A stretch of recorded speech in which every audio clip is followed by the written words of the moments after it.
राधे राधे दोस्तों। हम सभी अपने जीवन में कुछ ऐसे लोगों से मिलते हैं जो हमें बिना वजह दुख देते हैं।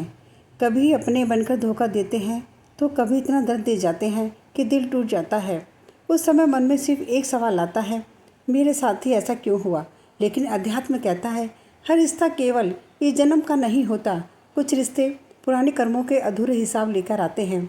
हो सकता है जिस इंसान ने आज तुम्हें दर्द दिया है उसे कभी किसी जन्म में तुमने भी दर्द दिया हो और वही कर्म लौटकर तुम्हारे जीवन में आया हो।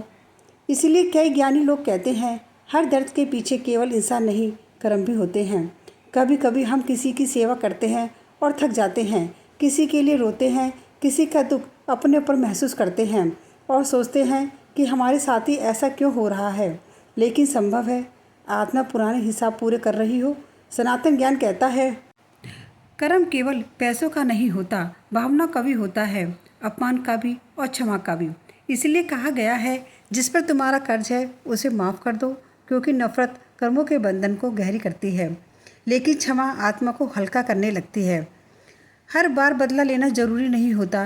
कुछ लोग हमारे जीवन में इसलिए आते हैं ताकि हम सीख सकें कि शांति क्रोध से बड़ी होती है। अगर कोई तुम्हें दुख देकर चला गया तो ज़रूरी नहीं है कि तुम भी उसे वही दर्द लौटाओ। हो सकता है माफ़ कर देना ही उस कर्म चक्र को ख़त्म करने का रास्ता हो, क्योंकि जब इंसान भीतर से छोड़ना सीख जाता है तभी आत्मा धीरे धीरे मुक्त होने लगती है। और शायद यही कारण है कि महान संत हमेशा कहते हैं, कर्म साफ करो, दिल साफ करो, बाकी न्याय समय और भगवान पर छोड़ दो। तो दोस्तों, इंसान को वो ही मिलता है जो वो देता है, न उससे कम मिलता है और न ही ज़्यादा।